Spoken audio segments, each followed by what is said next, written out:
Hello everyone, welcome to my channel on understanding finance in sport. Today we are going to talk about the commercialization of sport. So, what's the commercialization of sport? It's the sale, display, or use of sport or some aspect of sport to produce income and hopefully profits. The emphasis is on income and profits. It's about making money, and nowadays big money, and profits from sport. It's when sport is put on display for money. Now, some sort of commercialization of sport has existed since the beginning of sport, but has now gone to a completely different level in the last few decades, when big money came into sport. So who buys into sport? Who brings the money? And who ultimately pays for it? Ticket sales, and that's money directly from the public who turn up at the grounds to watch matches. But this is now a very small percentage of the total amount of money there is in sport. And this is the income that has existed probably since sport started, when people paid to watch matches. Sponsors. Money in sport these days comes from sponsors. Now, these are sponsors who can be individuals to very large corporations. At a very simplistic level, I can be a sponsor of a little sports event at my daughter's school, or a large corporation like Coke or Pepsi can be a sponsor of the Olympic Games. Broadcasters. Broadcasters these days, the media is bringing in huge money into sport. Team franchise owners. These are people who have invested in teams that play various leagues, such as the NFL, the IPL, the Caribbean Premier League, and there are over 150 franchise owners in the USA alone, and they provide and put in a lot of money into the sport. But at the end of the day, ultimately it's the public, it's the paying consumer, that's you and me. How does that happen? When a sponsor pays big money to be associated with a sport, his brand is advertised along with the sport and the matches. We then go out and buy that product, and the sponsor then makes money. He makes a profit from that investment. Ultimately, I'm paying for it. The broadcasters pay big money to broadcast an event, let's say the Olympic Games or the FIFA World Cup.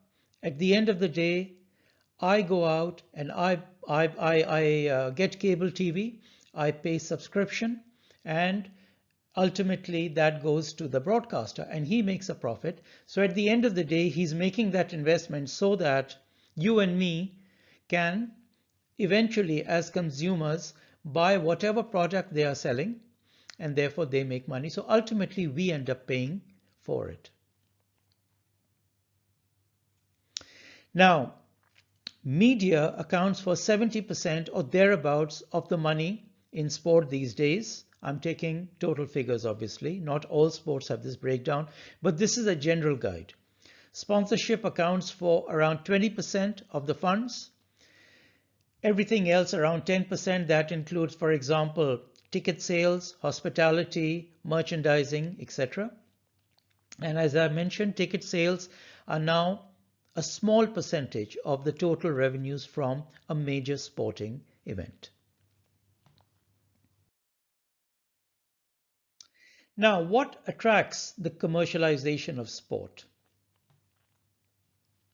What attracts sponsors and broadcasters to a sport? Why do they pay big money to be associated with an event, a sporting event? Well, if the sport is popular and has a large fan following, then A big brand would like to be associated with that because of the coverage and the exposure that it's going to get by being part of that sports commercial program. If the sport is of a high standard, involves a lot of skill, and is entertaining, then a sponsor would like to be part of that sport, or a broadcaster would like to broadcast that sport. If the sport has popular teams and players, then again that's an attraction. And importantly, if the sport is seen on TV and has good media coverage, that way people around the world can see your brand when it is advertised at a sporting event. Now, I just wanted to touch briefly upon the difference between professionalizing a sport and commercializing a sport. By professionalize, we mean that the sport is organized. There are structures in place. There are proper working facilities, for example, the headquarters of the organization, professional staff, proper training facilities, proper grounds, proper nets. And there is proper management of the sport. So there's a governing body, there are proper teams, there are proper leagues, and effectively you're creating an industry. It's part of the sporting industry. So that is professionalizing the sport. It's being run in a very, very structured manner. On the other hand, what is commercialization of sport? It's bringing in the money, as we mentioned. Now, how does the sport commercialize itself? Let's say it wants to bring in money. How does it do that? And here we are talking about, let's say, a major sport.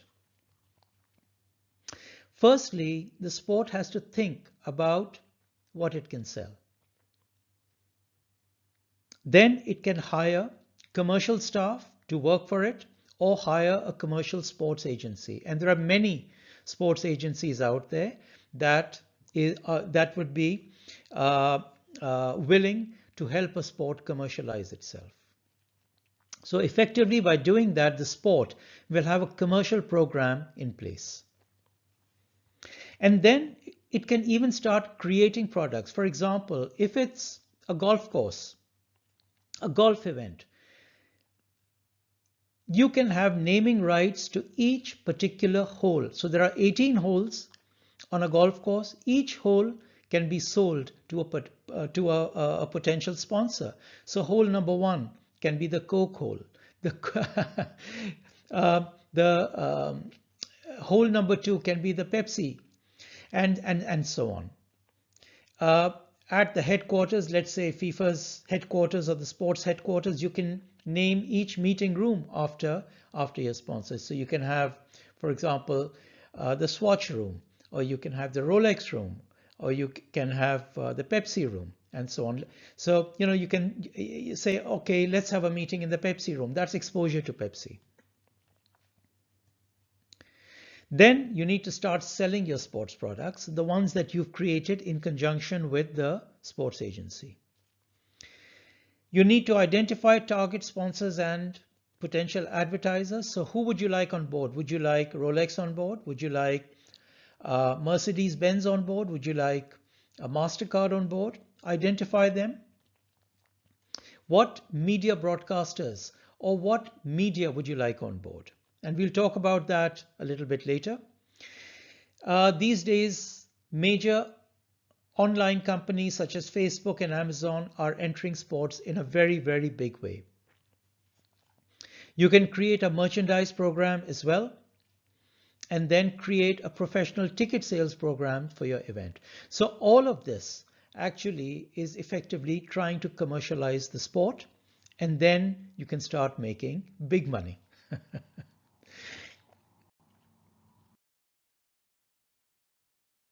Okay, what are some examples of media commercialization?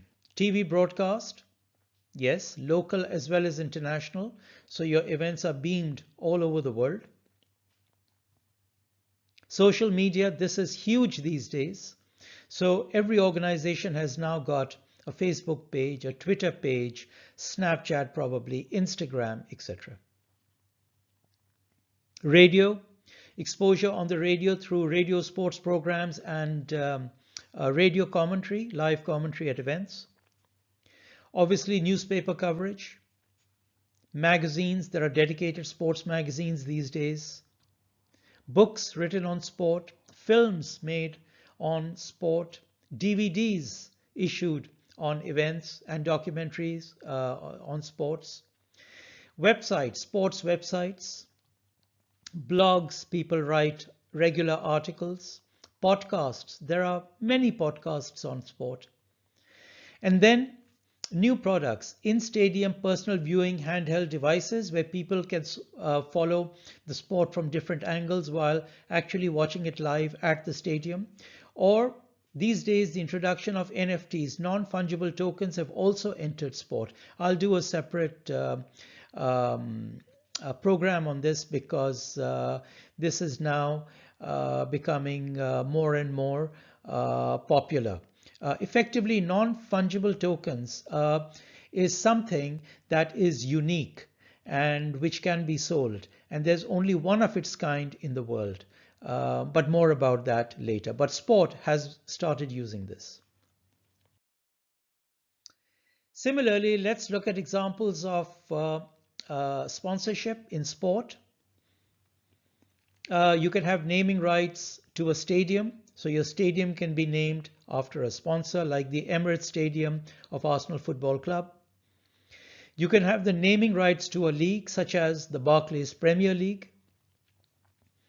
Branding on players' playing kits, branding at stadiums. And then you can have various categories of sponsors. You can have official partners, and you can have different official partners. You can have an official timer. Let's say Rolex is your official timing partner. Official technology supplier can be Google or Microsoft or Apple. Your official mobile phone can be Nokia. Your official drink can be Pepsi, and your official financial institution can be, for example, MoneyGram or NatWest or something like that. You can create categories and invite sponsors to become be associated with your sport. Now let's talk about something known as the Golden Triangle in sport. This is essentially a three-way partnership between the sport, the media, and the sponsors. And these are the three industries that effectively commercialize the sport. Sport and the broadcasters and the sponsors are intertwined and feed into each other. It's crucial for modern day finances of sport, this partnership. Let's look at this in a little more detail. So, let's say there is a sport that's very popular and has a large fan following.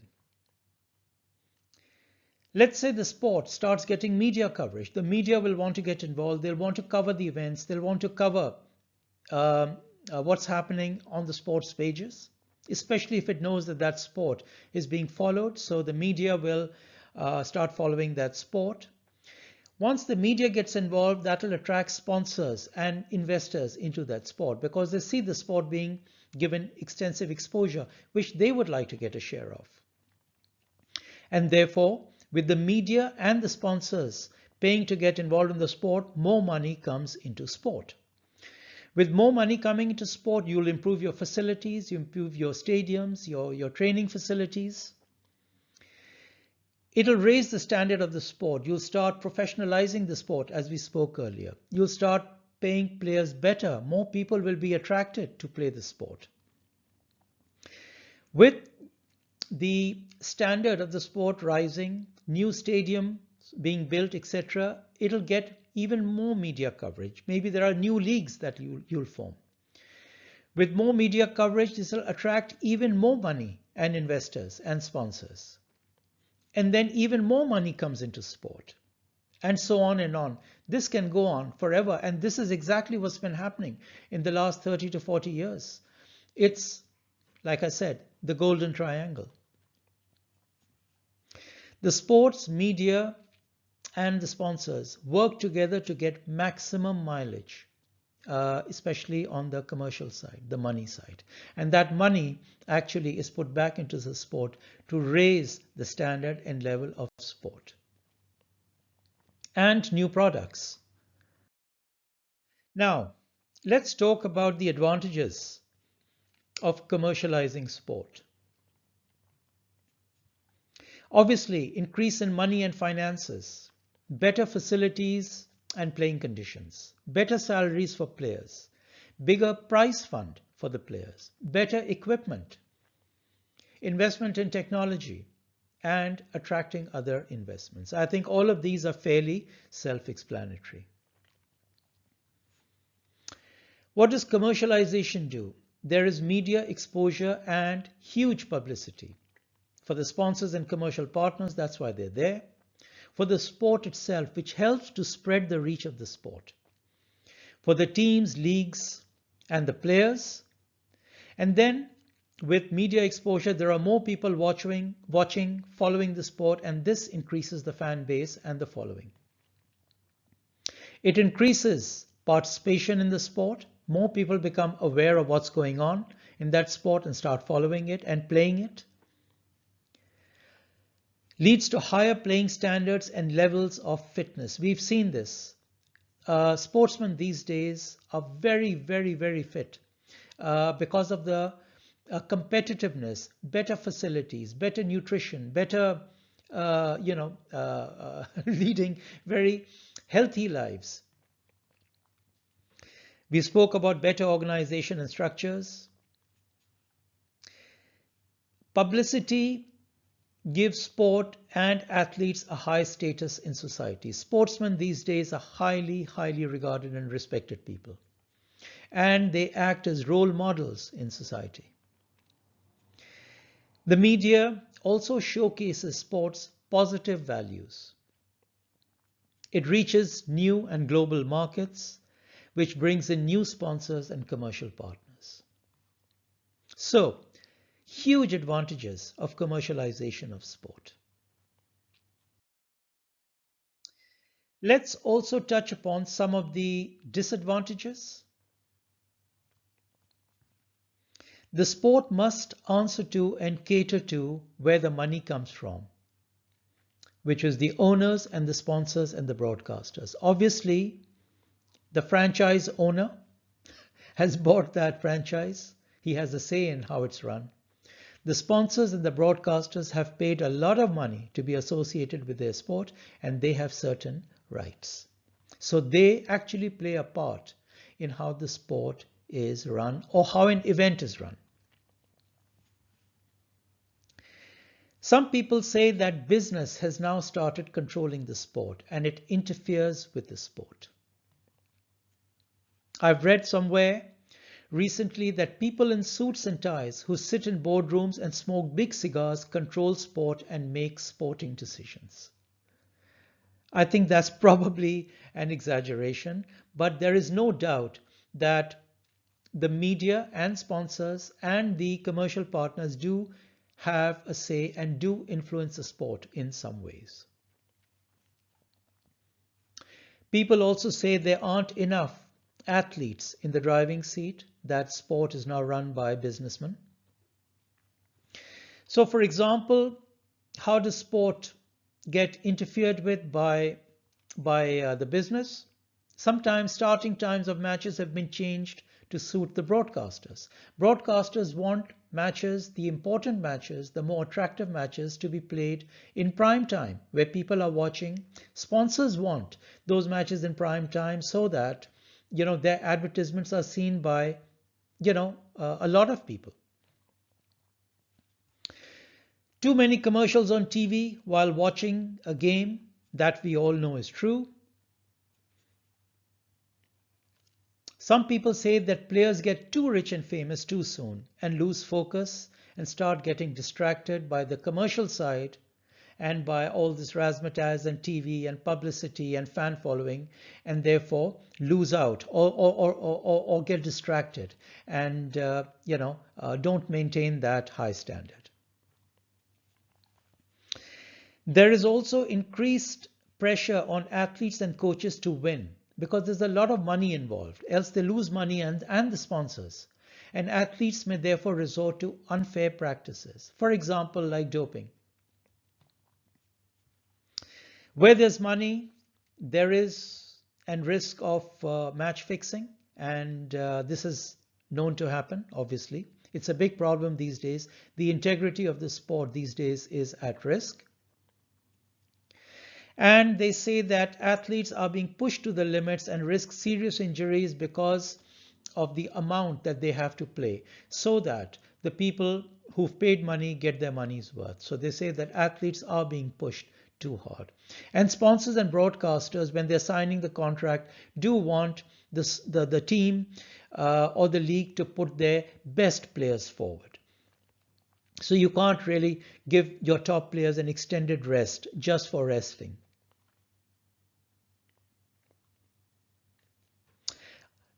And finally, minority sports get less TV time.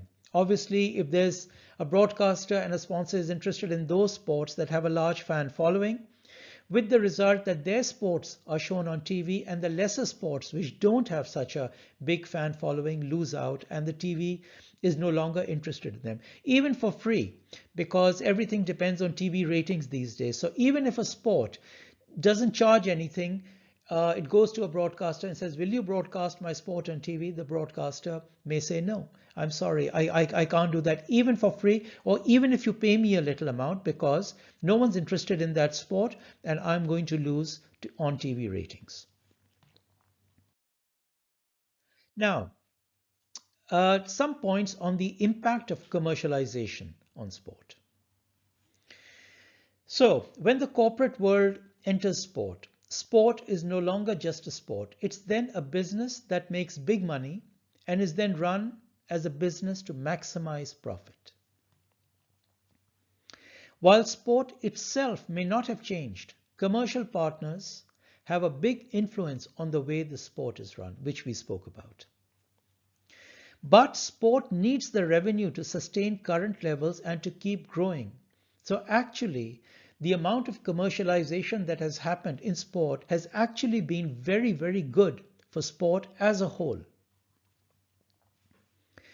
These days, there are sports teams that are listed and traded on the stock exchange, like Manchester United Football Club, for example. So you can actually buy Manchester United shares. The commercialization of sport has started impacting amateur sports as well, such as the NCAA in the USA.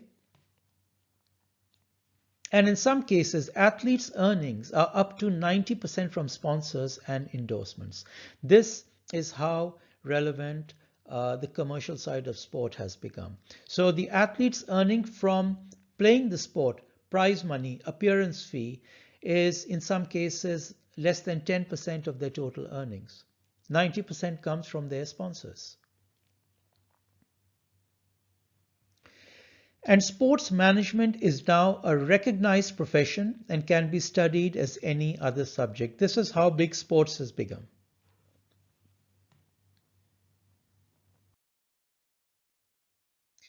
Let's look at commercial considerations impacting sporting considerations. We talked about the influence that the commercial side of the sport has on the sport. Let's look at some potential examples.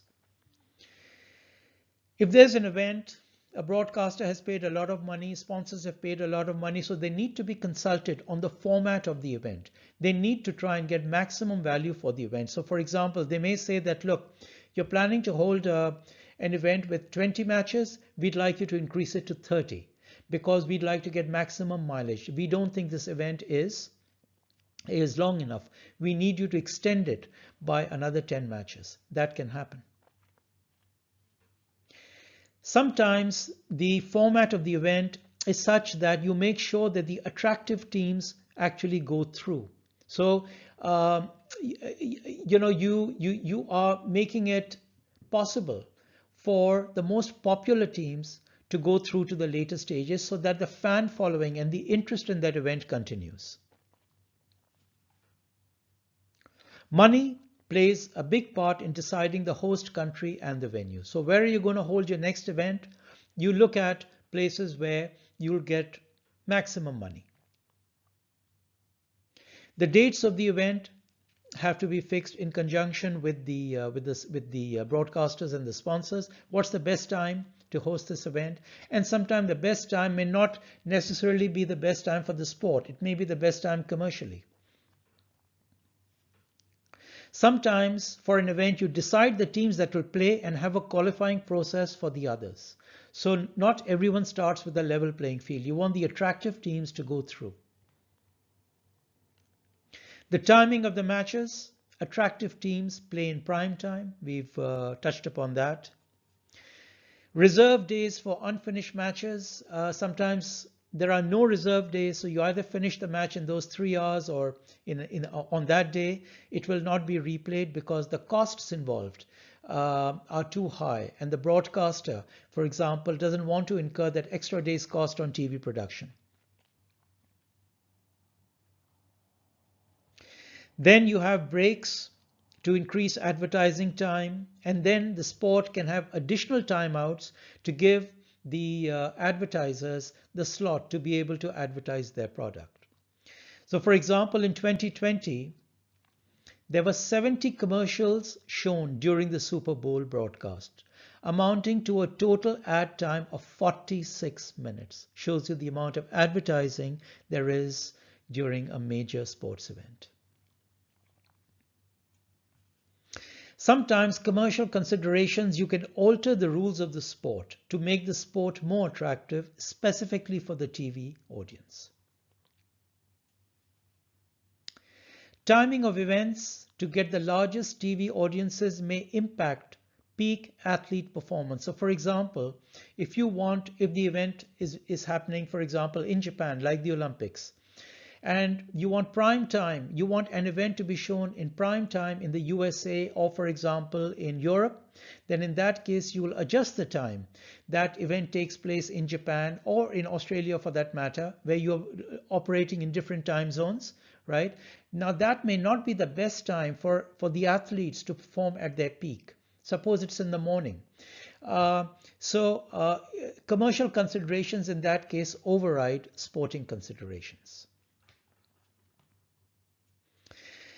Just a little example, the Rumble in the Jungle, that boxing match between Muhammad Ali and George Foreman in 1974 took place at 4 a.m. in Zaire, so that primetime television viewers in the USA could watch that event in the evening at a convenient time. And maybe that was the right decision to take because it turned out to be the most famous boxing match of all time. So well done, whoever chose 4 a.m. in Kinshasa, Zaire.